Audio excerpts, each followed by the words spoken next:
If you are watching this video, chances are that either your company did not file for your H1B this year or they filed and you weren't lucky to secure an H1B lottery. All I want to say is that it's okay, Yaar, it will be fine. I know you're probably dejected and right now you're looking to figure out your options, and that's what I'm going to share today. 5 options if you weren't selected in the H1B lottery this year. Hi, I'm Priya and welcome back to our channel It's Okay Yaar. And if you're new today, It's Okay Yaar is a content platform for South Asian immigrants and we aim to educate, entertain and empower them. I know that a lot of you are hoping that there will be a second lottery this year and you may get lucky during that second chance. But our understanding is that with this year, all of the changes happening in the H1B lottery, there is a high chance that there will not be a second lottery. Now, if you're a STEM OPT student and this was your first attempt, then you still have 2 more chances of securing an H1B visa. But for those who are not on STEM OPT, let's look at your options. Number 1, remain a student. You can continue to remain a student. This means that you can enroll in a course at the same level or higher. For example, if you have done a master's course already, you can do another master's in a different field, hopefully in STEM, or you can opt for a PhD. Now, in all transparency, this will cost you money. So choose this option only if you feel like money isn't a limitation. I feel if you intend to study, a PhD is a much better option because a lot of PhD courses do pay a stipend. Plus, depending upon what you are doing and what your PhD is in, you might be eligible for an EB2, NIW or an EB1 later. Move to a dependent visa. I'm not asking you to get married to remain in the US, but if you are married and your spouse has a valid work visa, you can move to their dependent visa. Of course, if your spouse had an H1B or an F1 visa, then you won't be able to work on H4 or F2 unless your spouse has an I-140 on H1B visa. But moving to an H4 or F2 visa will let you remain in the country and hopefully you get some time to explore some of the other options that I will be sharing now. Number 3, H1B Cap Exempt. Listen, the H1B lottery is always going to be about luck. There are 85,000 slots and almost 500,000 applicants each year. But there is a different type of H1B visa and for some reason isn't very popular or people think that they won't be eligible for it. It is the H1B Cap Exempt. As the name suggests, the H1B Cap Exempt is basically the same H1B visa, but for those applying in this category do not have to go through a lottery process. We've spoken a lot about this, and also one can apply for this visa all throughout the year, not just in March or April. For those who aren't aware of the H1B Cap Exempt visa, basically an exemption category is available to US employers that fall in one of the following exemption categories, including higher education institution, non-profit organization associated with a higher education institution, non-profit research organization, or government research organization. A for-profit company that seeks to hire an individual for specialty occupation services to be provided to any of the 3 entities I listed above.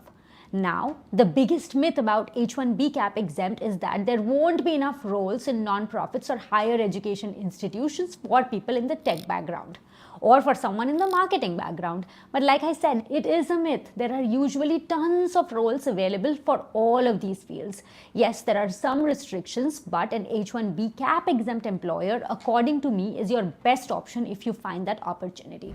But where can you find employers who will file for your H1B Cap Exempt visa? There are multiple sites, but you can check out myvisajobs.com. Just visit their website, click on the H1B sponsored, select for the box H1B Cap Exempt and select at least one criteria for your search. You'll find a list of companies that have previously filed for H1B Cap Exempt visas. Now, try to get in touch with these companies and see if they have a role for you. And if you feel like this is too much work, it probably is, but I never said it's going to be easy. If you want to understand more about the H1B Cap Exempt visa, then I have created a detailed video about it. I am linking it here and I will also leave the link in the description box. If you've liked this video so far, please hit that like and subscribe button. The 4th option, Day 1 CPT. This is by far the most used and common option. This option is extremely attractive for those who already have a job and need to enroll in a university to basically maintain status. Basically, there are certain colleges that offer courses that allow you to start CPT from the first day itself. They can do that because the course requires you to be a student to be enrolled in the practical training from the first semester itself. And that is why it's an attractive option for a lot of people who do not get through the H1B lottery even in their final attempt. However, there is a catch. There are extremely strict guidelines related to Day 1 CPT and Day 1 CPT universities for you to maintain that, and it's important that you enroll in a legitimate university offering Day 1 CPT courses.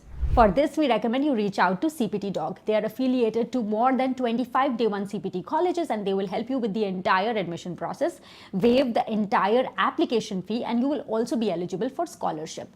All of this for free. We will leave their link in the description box. Do check them out. The next option is O1 visa. This is probably the most difficult but nevertheless quite important. Why do I say that? Because most people don't even know that they are eligible for it. A lot of people think that O1 visa is for artists and they don't even try it. In reality, though difficult, the standard for O1 visa is quite low compared to the EB1A green card, and you should definitely be looking at the eligibility criteria of O1 visa ASAP. If you are from STEM, business or education background, we actually have a great video with an immigration lawyer discussing the visa in detail. I'm going to link it here and also in the description box. You should definitely check that out. To summarize, here are the 5 options if you did not get through the H1B lottery this year. Remain a student on an F1 visa. You can opt for a course at the same level or at a higher level.